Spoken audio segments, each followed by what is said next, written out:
The institution that is Pac-Man doesn't need an introduction.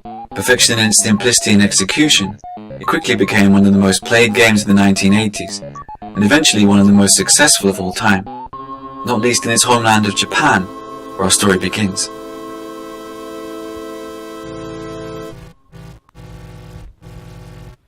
Or more precisely here, at Shinjuku Station, though there is little stationery about it.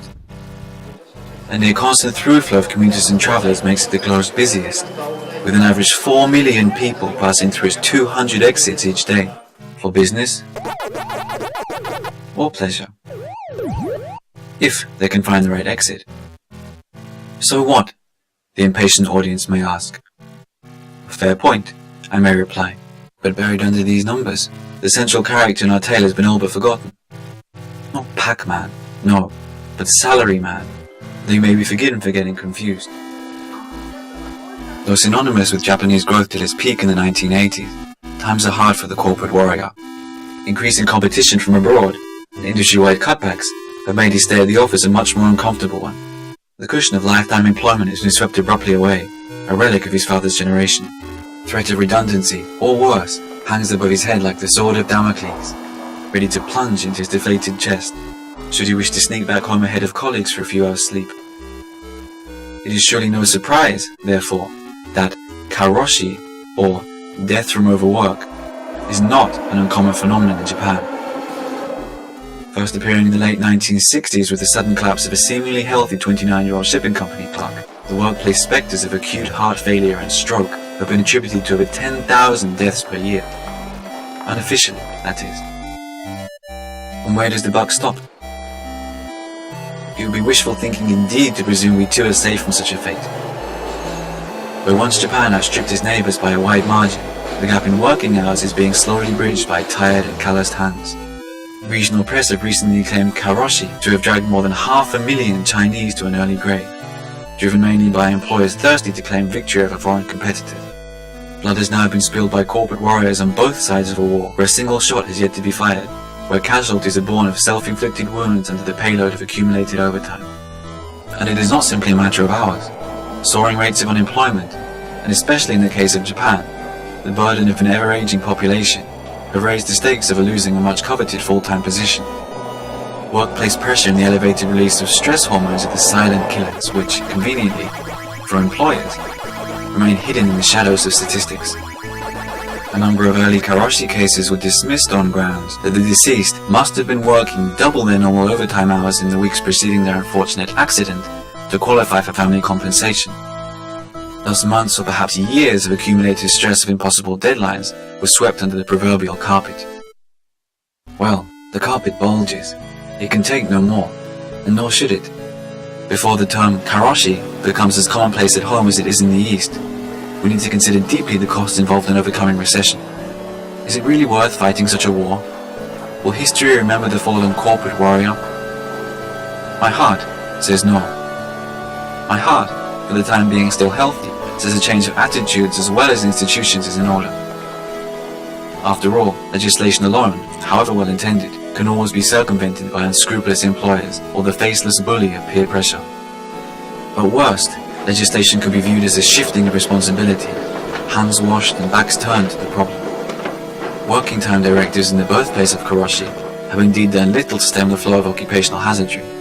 No, it is attitudes which are the most powerful, but unfortunately least malleable, weapons we have to end this war. After all, generations of Japanese, and let's face it, a large variety of peoples from countries of various levels of development, were raised to cherish their career position as a badge of masculinity and empowerment. But the current economic climate makes the number of winners in this game even fewer than normal. And where stasis, demotion, or unemployment tread, Karōshi's equally macabre twin is soon to follow: suicide. Research from as early as the late 1870s affirms a positive relationship to joblessness, from Europe to the Americas and back to Asia. Reason cited being lost hope and an unshakable shame at becoming one of society's bottom feeders.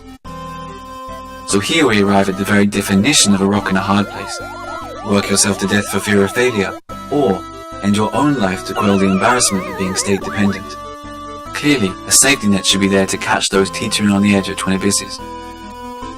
More recent research into the anomalous case of early 1990s Sweden indicates that the government's focus on skills preservation or retraining, rather than simply offering handouts, may have been a key factor in limiting suicide rates, despite the unrelenting increases in unemployment at the time. Indeed, in a country like Japan with similarly high living standards, even a relatively paltry benefits payment will still be enough for daily bread. Hope and dignity, on the other hand, are priceless, and cannot be bought, however much money is forced through the system. Which is somewhat of a reassuring thought. Cheaper still will be a shift in perceptions to help hold such a safety net in place. Perhaps time will do this for us. At least here, surveys show younger Japanese to consider their private lives of greater importance than did their fathers, that employers are less entitled to bully them with unreasonable demands. So too are the cogs of change slowly pulling more women into higher positions, of course with creaks of resistance, but the workplace is nonetheless losing its mystique as an arena of net and trident masculinity. Whether this will be enough to break down the salaryman's so-called homosocial desire to gain approval of male colleagues for self-affirmation remains to be seen. Until then, the battle to the top continues. But in this battle, it is the ground troops who must take a step back. Realize it is they whose lives are on the line.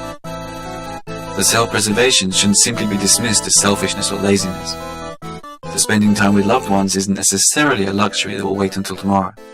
That their commanders cannot always be trusted to watch their backs. That they themselves must take the first steps to make necessary changes. Only then will institutions have space to develop the safety nets vital in dampening workplace worries. But of course, there will be skeptics. Those who are quick to chime in that physiological response to stresses is, and always has been, a problem with the individual. If you can't take the heat, get out of the kitchen, they say. Times are tough. It's a dog-eat-dog world. Survival of the fittest. Be a man, they say.